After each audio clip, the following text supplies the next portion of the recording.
Hello, good morning, जोहार। सुबह की खबरों के साथ मैं हूं मुकेश और आप देख रहे हैं झारखंड बुलेटिन। वक्त हो चला है झारखंड की ताज़ा खबरों से रूबरू होने का। इससे पहले हमारे यूट्यूब चैनल को सब्सक्राइब जरूर करें। कमेंट बॉक्स में अपना नाम और जिले का नाम जरूर लिखें। नाम लिखने वाले और नए सब्सक्राइबर के नाम की घोषणा प्रत्येक रविवार को कमेंट बॉक्स बुलेटिन में की जाएगी। झारखंड मुक्ति मोर्चा के पूर्व विधायक पौलुस सोरेन को आजीवन कारावास, नक्सली जेठा कच्छप को भी 11 साल पुराने हत्याकांड में सजा, भेजे गए जेल। झारखंड मुक्ति मोर्चा से 2 बार विधायक रह चुके पौलुस सोरेन और नक्सली जेठा कच्छप को आजीवन कारावास की सजा सुनाई गई है। यह सजा एमपी एमएलए कोर्ट के जस्टिस दिनेश कुमार ने बुधवार को सुनाई। हत्याकांड के इस मामले में पौलुस सोरेन, नक्सली जेठा कच्छप और कृष्णा महतो के अलावा 3 महिलाएं ट्रायल फेस कर रही थी। वहीं पीएलएफआई सुप्रीमो दिनेश गोप भी इसी मामले में ट्रायल फेस कर रहे हैं। पूरी सुनवाई के दौरान अभियोजन पक्ष ने 12 गवाह पेश किए, जबकि बचाव पक्ष की ओर से 1 गवाह पेश किया गया। हत्याकांड की घटना को लेकर कर्रा थाना में कांड संख्या 27/2013 के तहत प्राथमिकी दर्ज हुई थी। हत्याकांड मामले में एमपी एमएलए कोर्ट में सुनवाई चल रही थी। 7 अप्रैल को कोर्ट ने सुनवाई के बाद फैसला सुनाया था। वहीं आज कोर्ट ने सजा का ऐलान कर दिया। 7 अप्रैल की सुनवाई में तोरपा से झारखंड मुक्ति मोर्चा के पूर्व विधायक पौलुस सोरेन और नक्सली जेठा कच्छप को दोषी करार दिया गया है। वहीं इस मामले में ट्रायल फेस कर रही 3 महिला समेत 4 को पर्याप्त साक्ष्य के अभाव में कोर्ट ने बरी कर दिया। खबरों में आगे बढ़ने से पहले हमारे यूट्यूब चैनल को सब्सक्राइब जरूर करें। चारा घोटाले की तरह अब झारखंड में पाइपलाइन घोटाला, फर्जी बिलों पर रांची ट्रेजरी से निकाले 23 करोड़। पुलिस ने कैशियर को किया गिरफ्तार, 51 लाख बरामद। चारा घोटाले की तरह झारखंड में अब पाइपलाइन घोटाला सामने आया है। पीएचडी विभाग में यह घोटाला हुआ है। विभाग के एक कर्मचारी ने 2 निजी कंपनियां बनाई और सगे संबंधियों के 15 से अधिक खाते खोले और इसी खाते में रांची ट्रेजरी से 21 करोड़ रुपए निकालकर इन खातों में डाल लिए। यह राशि विभाग के बजट की थी। यह काम 2019 से 2023 तक चलता रहा। पैसे निकालने के लिए फर्जी चालान और विपत्र बनाए जाते थे। यह इतने असली जैसे होते थे कि लगातार पैसों की निकासी के बावजूद विभाग और ट्रेजरी को इसकी भनक तक नहीं लगी। जून 2023 में रांची में नए कार्यपालक अभियंता आए तो इस फर्जीवाड़े का पता चला कि यह मामला 2019 से चल रहा था। दरअसल पेयजल विभाग ने वर्ष 2012 में एल&टी कंपनी को रांची में पाइपलाइन बिछाने का काम दिया था। यह करीब 200 करोड़ रुपए का था। कंपनी ने काम बीच में ही बंद कर दिया। इसके बाद विभाग के कुछ लोगों ने साजिश रची। किए हुए काम के बदले दोबारा फर्जी बिल बनाए गए, उस पर संबंधित लोगों के फर्जी हस्ताक्षर किए गए और ट्रेजरी में नया कोड खुलवाया गया। एल&टी को जो भुगतान हो गए थे उसका दोबारा भुगतान करा लिया गया। इस मामले में रांची पुलिस की टीम ने कार्रवाई करते हुए बुधवार को कैशियर संतोष कुमार को उसके ससुराल सुखदेव नगर रोड नंबर 1 से गिरफ्तार किया है। पुलिस ने उसके पास 51 लाख रुपए भी बरामद किया। संतोष कुमार मूल रूप से बिहार के जहानाबाद जिले का रहने वाला है। वर्तमान में चुटिया में रह रहा था। मामला सामने आने के बाद संतोष कुमार फरार चल रहा था। हजारीबाग में प्रेमिका ने प्रेमी को पहले शराब पिलाई, फिर गाकर मार डाला। बोली बेटी पर थी गलत नजर। हजारीबाग के कटक मसांडी में 8 साल से लिव इन में रहने वाली पार्टनर ने ही अपने प्रेमी की हत्या कर दी। उसने पहले उसे शराब पिलाई और फिर मार डाला। महिला का आरोप है कि वह शादी का झांसा देकर उसे लगातार धोखा दे रहा था। कटक मसांडी थाना क्षेत्र के डाटोकरम पुलिया के पास अज्ञात शव मिलने के मामले में पुलिस ने खुलासा किया है। हत्याकांड की मुख्य अभियुक्त मालती देवी विधवा है। उसने पुलिस को बताया कि मृतक कटक मसांडी थाना क्षेत्र के हेसा कुदर गांव निवासी था। उसके साथ वह 8 वर्षों से लिव इन रिलेशनशिप में रह रही थी। ये बेटी और उसके बहन के बेटियों पर आरोपी की नजर थी। पार्टनर के इन हरकतों से परेशान होकर मालती देवी ने उसे पहले शराब पिलाई, फिर अपने 2 परिचितों दीपक कुमार एवं संतन कुमार की मदद से शव को 28 मार्च की रात करम बहवा पुलिया के पास फेंक दिया। खुदाई के दौरान मिट्टी धंसी, 3 की मौके पर मौत। जेसीबी लाकर निकाले गए मजदूर, 4 की हालत गंभीर। 7 महिलाएं कर रही थी खुदाई। जमशेदपुर प्रखंड के माटीहाना पंचायत अंतर्गत कोकमारा गांव के समीप मिट्टी धंसने से 3 महिलाओं की मौके पर ही मौत हो गई, जबकि 4 गंभीर रूप से घायल हुए हैं। घटनास्थल चाकुलिया बहरागोड़ा मेन रोड के किनारे ही बताया जा रहा है। घटना दोपहर की है। सभी घायल महिलाओं को इलाज के लिए बहरागोड़ा सामुदायिक स्वास्थ्य केंद्र लाया गया, जहां सभी महिला मजदूरों का इलाज चल रहा है। बताया जाता है कि सभी महिलाएं भूतिया पंचायत के बनिया कुदर गांव की रहने वाली हैं। सूचना पाकर बहरागोड़ा थाना प्रभारी विकास कुमार और अंचल पदाधिकारी भोले शंकर महतो दल बल के साथ घटना स्थल पर पहुंचे। उन्होंने तुरंत जेसीबी मंगवाकर घायलों और मृतकों को मिट्टी से बाहर निकाला। घायलों को 108 एम्बुलेंस की मदद से बहरागोड़ा सामुदायिक स्वास्थ्य केंद्र भेजा गया। जानकारी के अनुसार खोड़ी मिट्टी से ग्रामीण अपने घरों की लिपाई करते हैं। बुधवार को सभी महिलाएं इसी मिट्टी को खोद रही थी। इसी दौरान अचानक मिट्टी धंस जाने से मजदूर चपेट में आ गए। इस घटना से 3 महिला मजदूरों की मिट्टी के नीचे दबने से घटनास्थल पर ही मौत हो गई। घटना के बाद इलाके में सनसनी फैल गई है। घटना के बाद बाकी महिलाएं कुछ समझ पाती तब तक दबने से 3 की मौत हो चुकी थी। इस घटना में भूतिया गांव के बनिया कुदर गांव की महिला मंजू किस्कू 32 वर्ष, सुशीला सोरेन 29 वर्ष, आलमानी टुड्डू 50 वर्ष की मिट्टी में दबने से मौत हुई है, जबकि 4 महिलाएं घायल हो गईं। लैंड स्कैम के आरोपी हिलेरियस कच्छप की मौत, ईडी ने दायर की थी चार्जशीट। जमीन घोटाला मामले में आरोपी हिलेरियस कच्छप की मंगलवार को मौत हो गई है। मिली जानकारी के मुताबिक हिलेरियस कच्छप बरियातू इलाके में रहते थे और लंबे समय से बीमार थे। उनका डायलिसिस हो रहा था। बीमारी के चलते मंगलवार की देर रात उनकी मौत हो गई।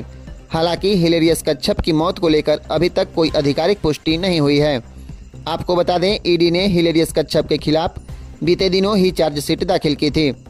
दरअसल जमीन घोटाला मामले की जांच पूरी होने के बाद ईडी ने बीते दिनों पूर्व मुख्यमंत्री हेमंत सोरेन सहित 5 अन्य के खिलाफ चार्जशीट दायर की थी।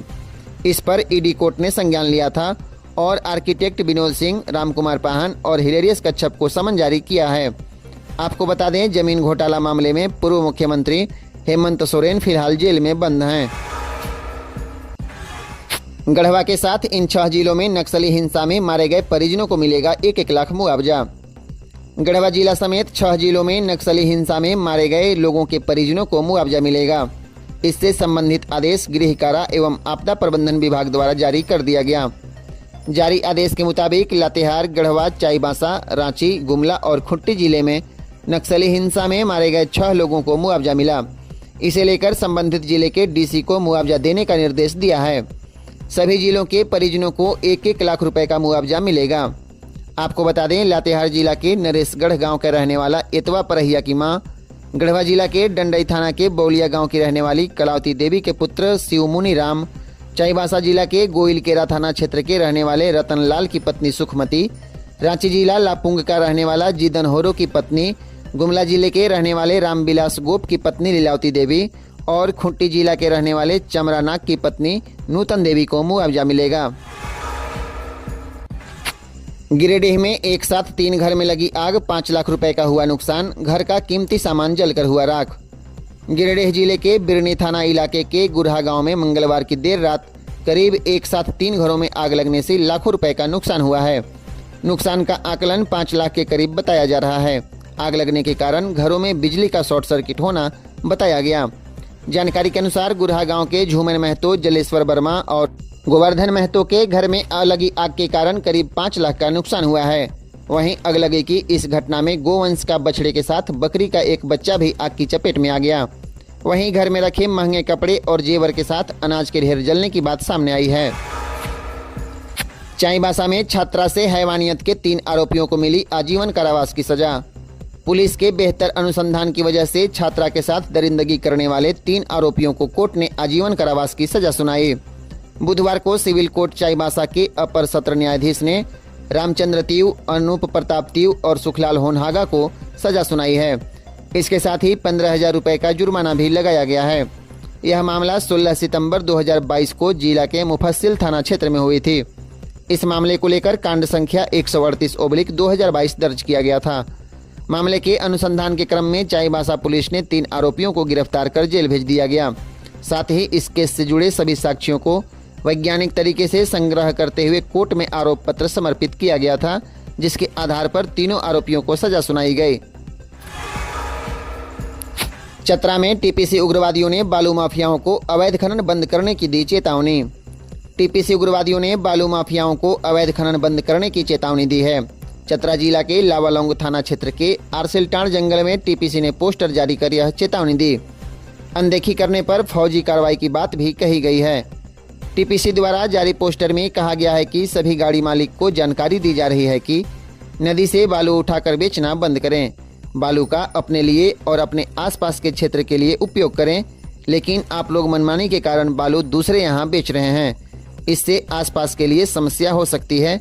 इससे पहले भी संगठन गाड़ी मालिक को जानकारी दी गई थी, इसलिए आज के बाद जंगल में कोई भी गाड़ी प्रवेश नहीं करेगा।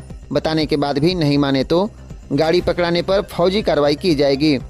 बालू उठाव की वजह से जंगल बर्बाद हो रहा है, इसे अविलंब बंद करने की चेतावनी टीपीसी ने दी है। फर्जी डीड बनाने वाला सद्दाम हुसैन गिरफ्तार। ईडी ने कहा, सद्दाम ने कोलकाता में बनाई थी हेमंत के कब्जे वाले 2 प्लॉट की फर्जी डीड। प्रवर्तन निदेशालय यानी ईडी ने बड़गाई अंचल के बरियातू स्थित 8.86 एकड़ जमीन मामले में सद्दाम हुसैन को गिरफ्तार किया है। मंगलवार को उसे ईडी की विशेष अदालत में पेश कर 7 दिन की रिमांड मांगी गई। कोर्ट ने पूछताछ के लिए उसकी 4 दिन की रिमांड दी। अब उससे 12 अप्रैल तक पूछताछ होगी। रिमांड पर लेने से पहले जांच एजेंसी ने कोर्ट को बताया कि पूर्व मुख्यमंत्री हेमंत सोरेन के कब्जे वाली जमीन में से 2 प्लॉट का फर्जी डीड सद्दाम हुसैन ने ही अपने सहयोगियों के साथ मिलकर कोलकाता में तैयार किया था। राजस्व उप निरीक्षक भानु प्रताप प्रसाद और अफसर अली ने उसकी मदद की थी। छापेमारी के दौरान सद्दाम के घर से फर्जी डीड मिले थे। उसने वर्ष 1940 के सेल डीड नंबर 3985 में फर्जीवाड़ा कर उसे बलका पाहन के नाम से बनाया, फिर उसे असगर हुसैन को बेच दिया। जांच एजेंसी ने सेना के कब्जे वाली 4.55 एकड़ और चेसायर होम रोड की 1 एकड़ जमीन के फर्जी दस्तावेज बनाने के मामले में सद्दाम को 14 अप्रैल 2023 को गिरफ्तार किया था। तब से वह रांची के होटवार जेल में है। वह फर्जी डीड बनाने वाले गिरोह के अफसर अली का सहयोगी है। इसी जमीन के मामले में ईडी ने पूर्व मुख्यमंत्री हेमंत सोरेन और भानु प्रताप को गिरफ्तार किया है। खूंटी में खनन विभाग की कार्रवाई। अवैध बालू लदे 15 हाईवा जब्त। माफिया रांची का। अवैध बालू खनन के खिलाफ खनन विभाग ने बड़ी कार्रवाई की है। खनन विभाग की टीम ने मंगलवार की देर रात खूंटी जिले के बक्सरपुर से अवैध बालू लदे 15 हाईवा जब्त किए। इसके साथ ही नदी से बालू लोड करने वाली 2 जेसीबी मशीन भी जब्त की है। खनन विभाग द्वारा जब्त हाईवा रांची के बजरा स्थित एक बालू माफिया की बताई जा रही है, जो इलाके से लगातार बालू का अवैध खनन परिवहन कर रहा था। खनन विभाग को लगातार सूचना मिल रही थी कि बकसपुर स्थित नदी से बालू माफिया धड़ल्ले से बालू का खनन और परिवहन कर रहे हैं। सूचना पर कार्रवाई करते हुए खनन विभाग ने एक टीम का गठन किया। गठित टीम ने बकसपुर और जरियागढ़ इलाके की घेराबंदी की और अवैध बालू लदे 15 हाईवा जब्त किए। इसके साथ ही जिस स्थान पर हाईवा पर बालू लोड किया जा रहा था, वहां से जेसीबी समेत कुछ अन्य वाहन भी जब्त किए गए हैं। चांडिल में सड़क किनारे मकान में घुसा बेकाबू ट्रक, 4 घायल। रांची टाटा राष्ट्रीय राजमार्ग 33 पर चौका थाना क्षेत्र के झाबरी गांव के पास बुधवार की सुबह एक अनियंत्रित ट्रक सड़क किनारे स्थित घर में घुस गया। तेज रफ्तार ट्रक 4 दीवारी को तोड़ते हुए नरेश कुमार महतो के मकान में घुस गया। इस दुर्घटना में ट्रक चालक खलासी और नरेश कुमार महतो की मां झूनी महतो और भगिनी भाग्यवती महतो को चोट लगी है। बताया जा रहा है कि जिस समय दुर्घटना घटी उस समय नरेश कुमार महतो की भगिनी घर के अंदर झाड़ू लगा रही थी, वहीं उसकी मां आंगन में बैठी है। दुर्घटना में मकान पूरी तरह से क्षतिग्रस्त हो गया। जानकारी के अनुसार रांची की ओर से चावल लदा ट्रक तेज गति से आ रहा था। इस दौरान चालक को अचानक झपकी आई और इसके बाद अनियंत्रित होकर ट्रक 4 दीवारी को तोड़कर मकान के अंदर घुस गया। इस घटना में 4 मकान क्षतिग्रस्त हुआ है। दुर्घटना में ट्रक का चालक सहायक वाहन के अंदर ही फंस गए, जिसे स्थानीय लोगों ने काफी मशक्कत के बाद बाहर निकाला। घटना में ट्रक का आगे का हिस्सा पूरी तरह क्षतिग्रस्त हुआ है। ट्रक के केबिन में चालक और खलासी फंस गए थे। झारखंड के कई जिलों में आज बारिश का येलो अलर्ट। 12 अप्रैल के बाद मौसम होगा साफ। तापमान में बढ़त के साथ गर्मी भी बढ़ेगी। झारखंड के कई जिलों में आज सुबह से ही बादल छाए हुए हैं। मौसम विभाग ने प्रदेश के दक्षिणी और मध्य भागों में बारिश वज्रपात का येलो अलर्ट जारी किया है। इस दौरान हवा की रफ्तार 30 से 40 किलोमीटर प्रति घंटे के बीच रहने की संभावना है। बारिश के बाद तापमान में भी कमी देखी जा सकती है। राजधानी रांची सहित राज्य के कई हिस्सों में सुबह से आसमान में बादल नजर आने लगे। 12 अप्रैल तक राज्य में इसी तरह के मौसम की संभावना है। मौसम विभाग ने भी 12 अप्रैल तक के लिए कई जिलों में बारिश का अलर्ट जारी किया है। हालांकि 12 अप्रैल के बाद मौसम साफ हो जाएगा। मौसम विभाग के मुताबिक 13 अप्रैल से मौसम सामान्य रहने की संभावना है।